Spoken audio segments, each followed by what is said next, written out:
Have you ever wanted to run away from judgmental stares in a place of extravagant luxury? What if, at your most insecure moment, your man was willing to get down on one knee and cherish your calloused hands right in front of those arrogant snobs? Welcome back to James and Diep's journey. Today's episode is the peak of healing and features an incredibly satisfying moment where James goes all out to protect his wife. But before we begin, I have a quick question for you. In your opinion, what would make a woman break down in tears more? Type 1. An understanding, heartbroken hug from a mother-in-law. Type 2. The moment a man puts the whole world in its place to protect you. Leave your number down in the comments to see which team dominates. And now, let's jump into today's video. The morning dew still clung to the young tea leaves, sparkling like shattered crystal under the sweet Highland sun. Ever since that night under the oak tree, the air around the wooden cabin seemed to carry a constant, lingering scent of peace and tranquility. Diep sat on the wicker chair out on the porch, a thin wool blanket draped over her lap. She was tracing her fingers along the hem of a tiny baby shirt her mother had just finished sewing the night before. Everything around her was so serene that she could clearly hear the rustling wind sweeping across the awning and the rhythmic clack-clack of James sawing wood behind the house. He was building an extra little shelf for the baby's things. Suddenly, the faint purr of a car engine drifted up from the bottom of the hill. The crunch of tires on gravel caught Diep's attention. She glanced up. Coming around the gentle curve, a familiar car slowly pulled to a stop under the shade of the trees. The door opened. The elegant, gentle figure of Mrs. Huyen stepped out. There was no awkwardness, no tedious formalities. Seeing his mother, the hammer in James's hand froze. His usually calm eyes instantly filled with warmth and surprise. He quickly set his tools down on the steps and took long strides down the slope. Diep also hurriedly threw off her wool blanket and stood up. A bright, reassured smile instinctively touched her lips. To Diep, Mrs. Huyen had never been an overbearing, elitist mother-in-law. She was warmth itself. The woman who had always stood quietly behind them, protecting their love through the stormiest of days. "Why didn't you call ahead so I could come down and get you, Mom?" James walked over, gently taking the bags from Mrs. Huyen's hands. "If I waited for you to drive down and pick me up, I would have died of impatience." Mrs. Huyen laughed, her warm smile chasing away the mountain's morning chill. She patted her son's strong arm, then reached up to touch his scruffy face and skin, tanned by the sun and wind. Instead of pitying his rugged appearance, her eyes held nothing but pride. Then, she looked up toward the porch, where Diep was standing and waiting. Her eyes lit up with a mix of heartache and overwhelming joy. She walked up the wooden steps. Diep stood there, hands clutching the hem of her shirt, and timidly bowed her head. "Hi, Mrs. Huyen." The formal greeting came out incredibly awkward, brimming with the insecurity of a girl who had always felt inferior about her background. But before Diep could say another word, she opened her arms wide and pulled Diep into a tight, deep embrace. A hug with no class divide, no scrutiny, and no judgment. Diep felt the warmth radiating from her arms. It was incredibly grounding and forgiving. "Why are you calling me that?" Mrs. Huyen patted Diep's thin back, her voice choked with emotion. "Call me Mom. I finally get to hug you. You've been through so much hardship and unfairness lately, Diep." At that one simple sentence, all of Diep's defenses, all the suppressed grievances she had held onto for years, suddenly crumbled. Her eyes burned, hot tears spilled over, soaking into the shoulder of Mrs. Huyen's blouse. She wrapped her arms around her, timidly hugging her back, and let out a soft sob. "Mom, Diep, you're so thin. Mrs. Huyen's voice trembled slightly as her soft hand gently patted the girl's frail back. But as long as you're safe, that's what matters. Seeing you two standing here, safe and sound, the heavy rock in my heart is finally lifted. The self-pity, the exhaustion, and all the invisible insecurities Diep had carried for so long seemed to melt away completely in that embrace. Inside the cozy living room, the scent of pine from the newly built crib mingled with the aroma of the green tea James had just carefully brewed. He poured the tea into small porcelain cups, offered one to his mother, and quietly pulled up a chair next to Diep. Mrs. Huyen lifted her teacup, but her eyes weren't on the delicate wisp of steam rising from it. She took in the entire sight of the simple wooden cabin, the rustic crib in the corner, and her son in his light gray t-shirt dusted with sawdust. James's large hand was still quietly resting under the table, naturally and protectively wrapping around Diep's small hand. A relieved sigh escaped the mother's chest. She set the teacup down and reached out to hold their intertwined hands. On the drive up here, I did a lot of thinking, Mrs. Huyen said, her voice dropping to a slow, deep timbre. I used to fear that Mr. Han's ruthlessness and the cruelty of high society out there would crush the two of you. It broke my heart to see my son have to throw everything away and do heavy manual labor just to buy some peace.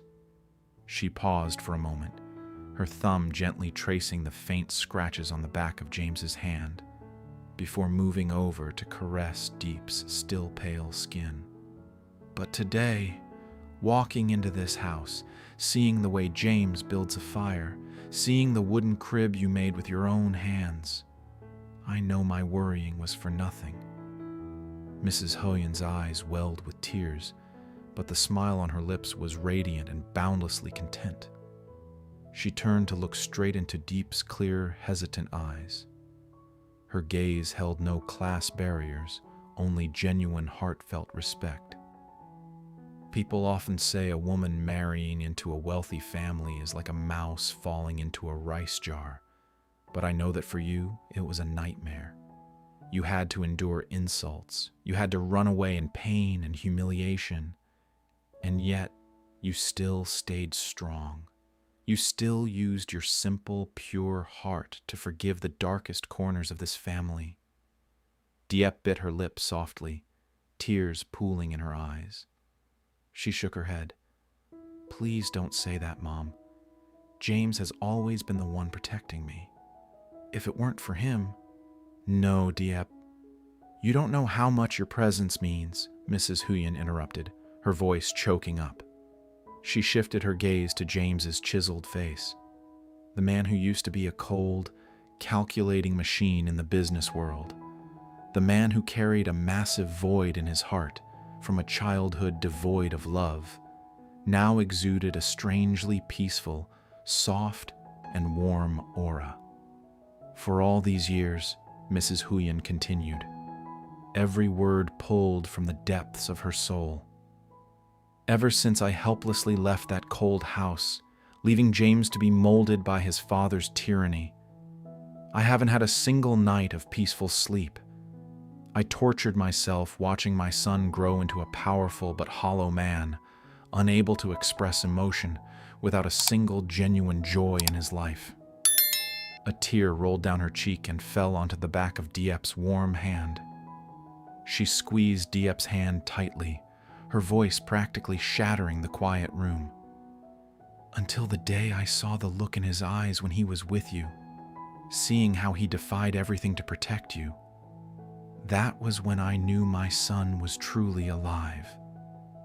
Mrs. Huyen leaned forward, cupping Diep's tear-streaked face, and spoke the most sacred, profound words a mother could give.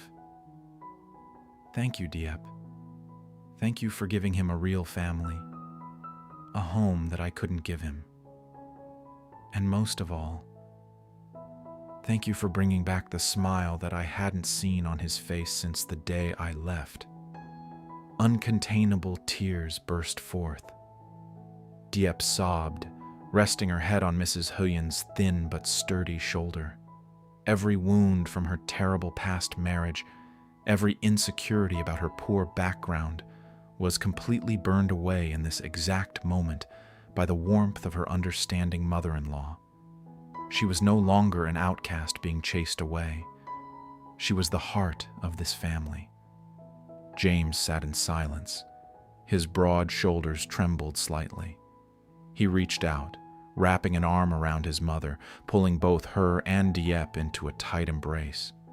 No need for loud promises, no need for extravagant displays.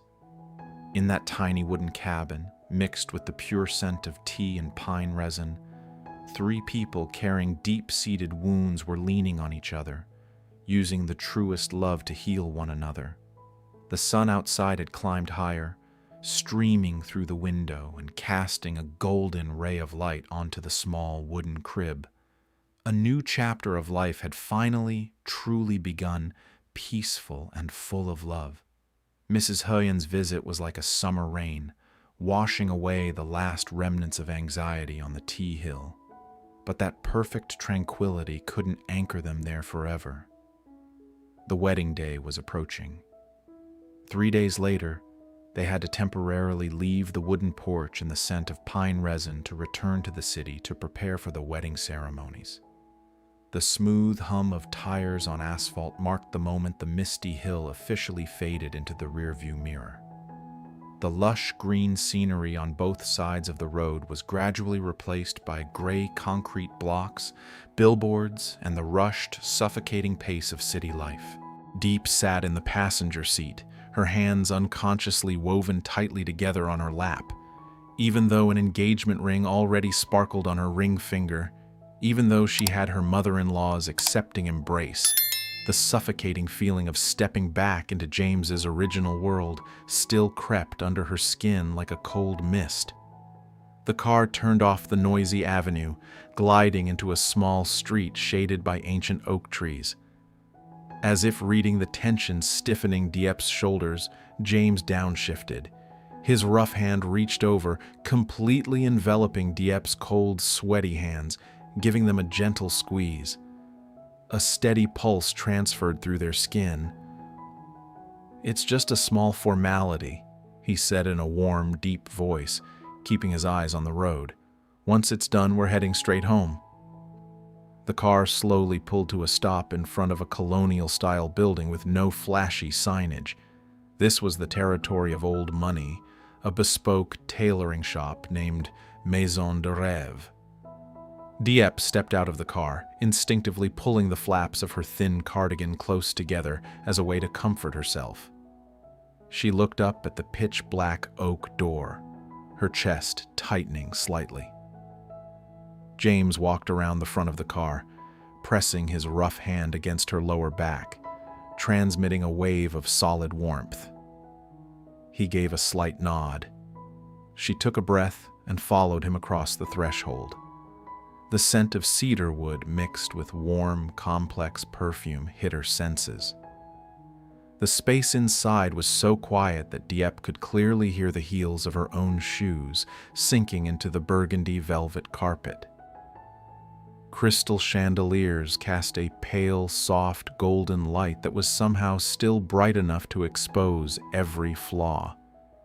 A middle-aged woman with a slender figure, her hair in a flawless bun without a single hair out of place, wearing a perfectly tailored black suit, slowly stepped out from the back room. She was Madame Celine, the shop's head tailor. "Welcome, Mr. James," Madame Celine said. Her tone was deep and steady, holding the respect reserved for the young CEO. But when her gaze swept over Diep, even though her lips maintained an unwavering, textbook smile, her pupils slightly contracted for a fraction of a second. Just a blink, but enough for Diep to feel it. That gaze scanned her simple wool cardigan, her unbranded flat shoes, and lingered a second too long on her hands still bearing calluses and faint scratches from her days of hard labor. In a world of ladies raised on silk and rosewater, Diep's presence was like a wildflower accidentally dropped into a baccarat crystal vase. The class discrimination here wasn't thrown in her face with blatant insults. It was wrapped in an incredibly polite layer of velvet. It was the suffocating silence. It was the way the female assistants around them bowed their heads, carefully using white gloves to bring out expensive yards of silk. The way they threw around haute couture fashion jargon in French, knowing full well Diep wouldn't understand a word. "Please follow me, madam." Celine tilted her body slightly, gesturing for Diep to head toward the largest fitting room. Standing in front of the floor-to-ceiling gilded mirror, Diep let the three assistants swarm around her. They took off her coat and slipped her into their newest design. There were no heavy rhinestones, no puffy skirts swallowing her figure. The dress was made of raw, rustic organza silk, cascading down to her heels like a silver stream. But as that silk slid against her skin, Diep suddenly felt her chest tighten. She looked at her reflection in the mirror.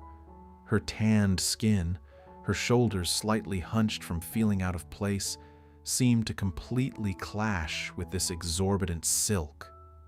Amidst the opulent space and the silent, scrutinizing gazes, her insecurity flared up again, tearing at her mind. Diep felt like a clay doll forced into a luxurious glass display case. Her hand, resting on her lower belly, trembled slightly. "Madam, for the train of this dress, you'll need to stand a bit straighter to fully show off the pleats," the head designer said in a monotone voice. She reached out, using her white-gloved fingers to adjust the hem of Diep's dress, treating her as if she were just an emotionless mannequin that needed to be molded to fit a predefined shape. "That won't be necessary." A cold, deep voice echoed from the fitting room door. The room's stifling atmosphere was instantly ripped apart. James strode in. His tall, imposing figure immediately made the staff in the room take an automatic step back, bowing their heads and hurriedly making way. He looked straight into Diep's slightly panicked eyes in the mirror. Paying no mind to Celine's stare or the crowd around them, James strode right up to the wooden pedestal. Defying every standard of arrogance and aloofness of a high society gentleman, he decisively bent his knee. James dropped to one knee on the velvet carpet in front of Diep, much to the almost breathless shock of every employee in the room. Celine's eyes widened slightly. Her white gloves gave a tiny tremble. In her world, elite men never knelt to adjust a woman's dress. They stood there, using their money and power to order someone else to do it for them. But James didn't care about their rules. His large, rough hand gently lifted the organza silk train. With meticulous tenderness, he personally smoothed out every pleat caught under Diep's heel. Every movement was cherishing and reverent, as if he were touching the sole treasure of his life. He looked up at her in the mirror, the corners of his mouth pulled into a quiet smile. His thumb gently stroked the calluses on her hand as his deep, warm voice rang out. "You don't have to shrink yourself down to fit into this dress, Diep." Then he turned to look at Celine. His calm yet ice-pick sharp eyes swept over the haughty woman. Without raising his voice, without showing anger, he dropped every word like a blade, crushing the unspoken class discrimination in the room. "My wife is pregnant. She needs absolute comfort," James stated clearly. "If this dress forces her to change her posture to fit into it, cut it up or throw it away. From now on, whatever she wears must elevate her, not force her to submit to your standards."